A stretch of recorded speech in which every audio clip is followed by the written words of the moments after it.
Perkenalkan, nama saya Felicia Kety Pangestu. Saya kelas 11 dari Sekolah Pelita Bangsa. Pada video kali ini, saya akan menjelaskan salah satu materi pelajaran kimia yang telah saya pelajari, yaitu hidrolisis. Jadi, apa sih itu hidrolisis? Hidrolisis adalah peruraian yang terjadi antara kation dan anion garam dengan air dalam suatu larutan. Nah, berdasarkan kekuatan asam dan basa, zat penyusunnya terdapat 4 jenis larutan garam, yaitu pertama, garam yang terbentuk dari asam kuat dan basa kuat. Kedua, garam yang terbentuk dari asam lemah dan basa kuat. Ketiga, garam yang terbentuk dari asam kuat dan basa lemah. Dan yang terakhir, garam yang terbentuk dari asam lemah dan basa lemah. Oke, selanjutnya saya akan menjelaskan keempat jenis larutan garam ini beserta rumus dan contoh soalnya. Jadi dalam hitungan 1, 2, 3. Pertama, saya akan menjelaskan terlebih dahulu mengenai garam yang terbentuk dari asam kuat dan basa kuat. Jadi saya punya contoh seperti ini. Jadi K ini berasal dari KOH, yaitu berasal dari basa kuat. Sedangkan SO4 itu berasal dari asam kuat, yaitu H2SO4. Jadi ini kalau kita urai seperti ini. 2K plus SO4 2 minus. Nah, sekarang gimana sih reaksi hidrolisisnya?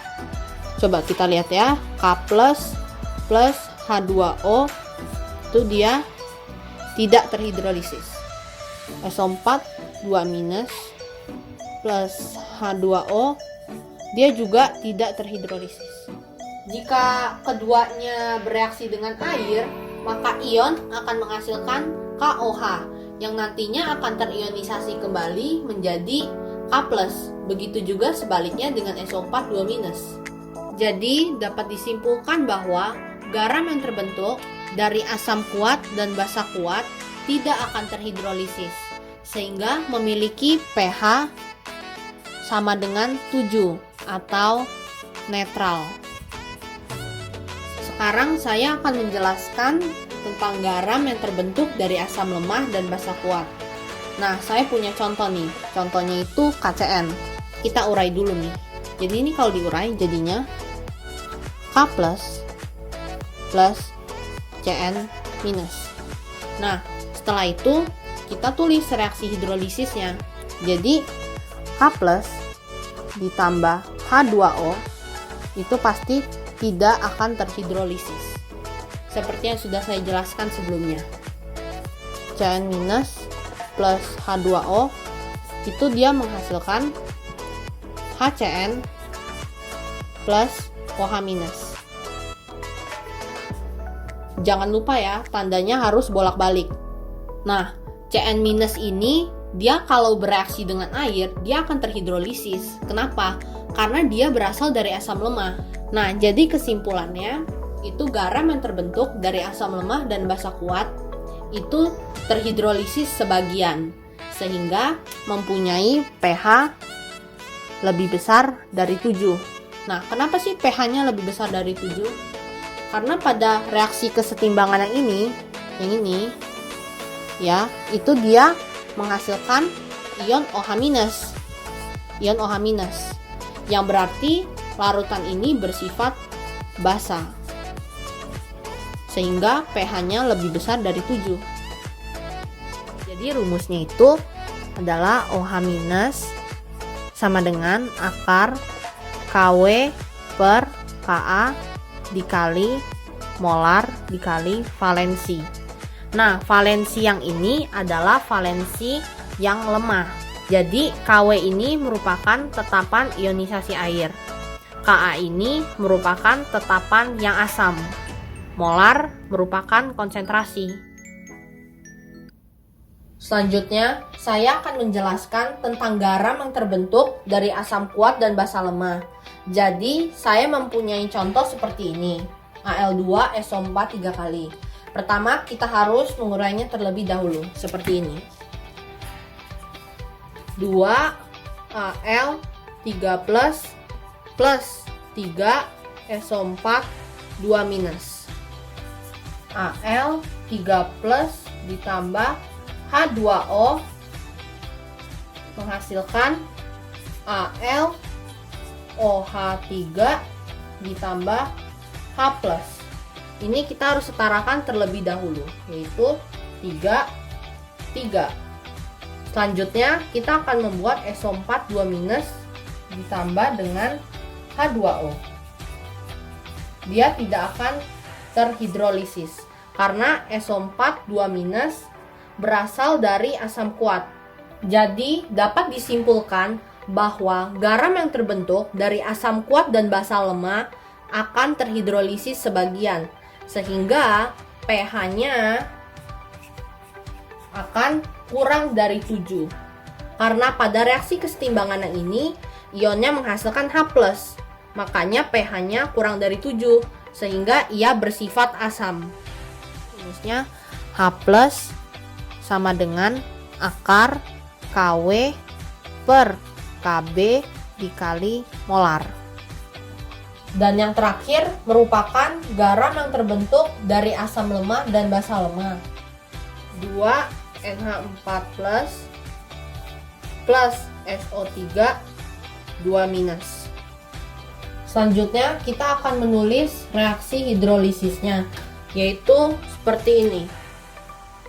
NH4+ plus H2O terhidrolisis menjadi NH4OH plus H+, dan SO3 2- plus H2O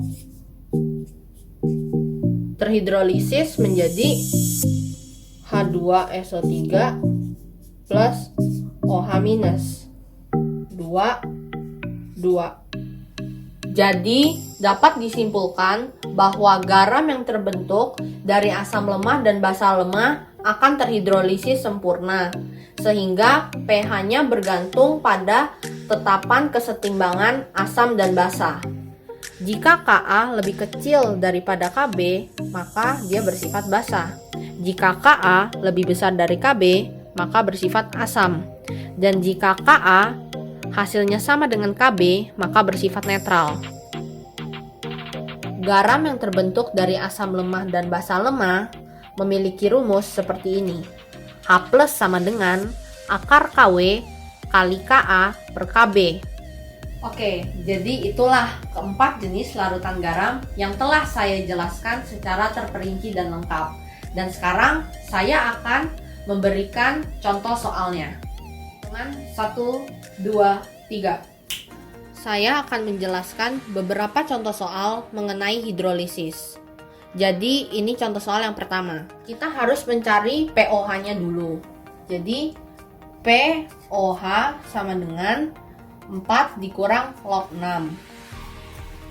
Selanjutnya kita harus mencari OH minusnya, yaitu OH minus sama dengan 6 kali 10 pangkat negatif 4.